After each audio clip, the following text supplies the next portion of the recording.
سلام و وقتتان بخیر. به استودیوی مرکزی کاکتوس نیوز با من مختار لشکری خوش آمدید. با گذشت تنها یک روز از آغاز محاصره دریایی ایالات متحده آمریکا در تنگه هرمز، گزارش‌های امروز سه‌شنبه نشان می‌دهد که دست کم 4 کشتی نفتی و تجاری توانستند از این مسیر استراتژیک عبور کنند. مسیری که آمریکا اعلام کرده هدف آن جلوگیری از تردد کشتی‌های مرتبط با ایران است. بر اساس داده‌های ردیابی کشتی‌ها و راستی آزمایی کاکتوس نیوز، از جمله این شناورها نفتکش پیس گلف با پرچم پاناما بوده که به سمت بندر الحمیره در امارات متحده عربی در حرکت بوده و معمولاً محموله‌های مرتبط با نفت ایران را برای صادرات مجدد انتقال می‌دهد. همچنین کشتی موریلیکشن که تحت تحریم امریکا قرار دارد به مقصد عراق برای بارگیری نفت کوره در حال حرکت بوده و نفتکش ریچ استاری با مالکیت کشور چین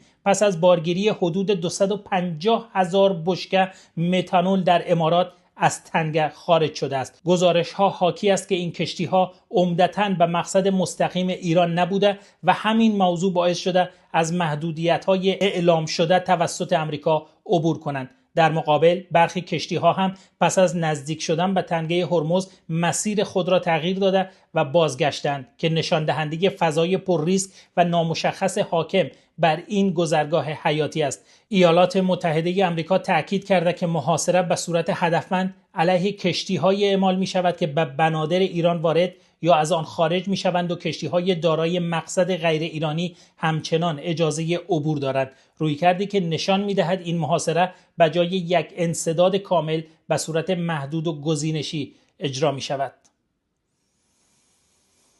اما راهکارهایی که گویا کشور چین و جمهوری اسلامی ایران برای شکستن محاصره ایالات متحده آمریکا استفاده کردند امروز حداقل موفق بوده است. حدود 250,000 بشکه نفت جمهوری اسلامی ایران توسط یک نفتکش چینی امروز دقیقاً از میان محاصره ایالات متحده از تنگه هرمز عبور کرد بدون اینکه امریکایی ها و نیروهای سنتکام به خود اجازه بدهند که نفتکش چینی را متوقف کنند. باید دید که با اولین هشدار سنتکام و نفتکش های چینی واکنش پکن چه خواهد بود.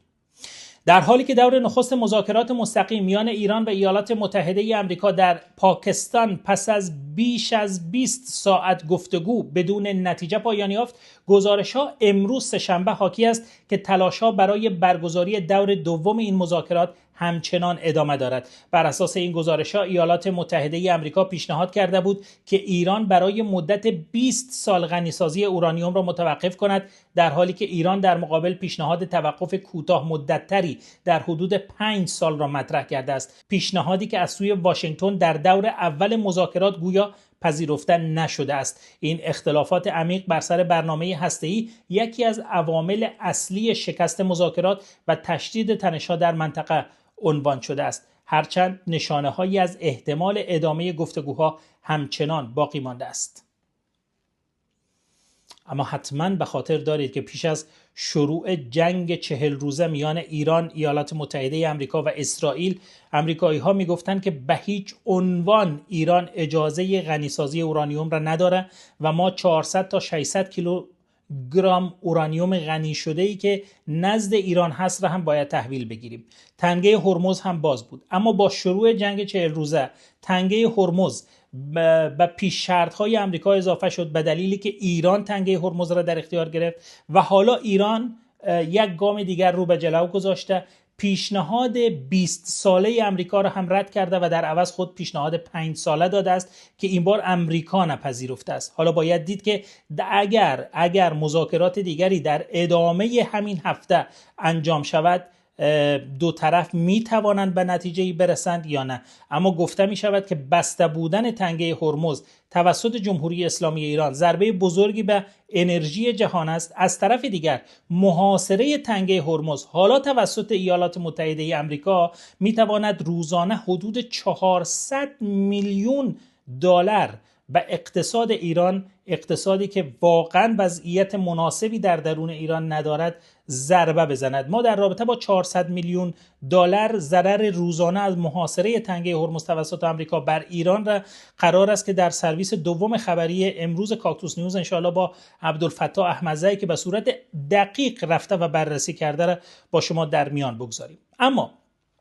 خارج از بحث ایران و آمریکا، کابل پایتخت افغانستان در حالی که حدود 6 میلیون نفر در آن زندگی می‌کنند، در گزارشی تازه امروز با یکی از عمیق‌ترین بحران‌های زیست محیطی خود روبرو است. گزارش تازه‌ای که امروز منتشر شده هشدار می‌دهد که منابع آب شهر کابل به سرعت در حال خشک شدن است و سطح آب‌های زیرزمینی در یک دهه گذشته تا 30 متر کاهش یافته است. در بسیاری از مناطق چاه‌ها خشک شده، مردم ناچارند آب آشامیدنی را با قیمت‌های سنگین خریداری کنند و حتی در برخی محله‌ها دسترسی به آب سالم آشامیدنی به یک امتیاز لوکس تبدیل شده است. این بحران که نتیجه سالها خشکسالی، رشد بی‌رویه جمعیت در کابل و سوء مدیریت منابع است، اکنون به نقطه‌ای رسیده که کارشناسان از خطر یک فاجعه انسانی در قلب افغانستان هشدار می‌دهند.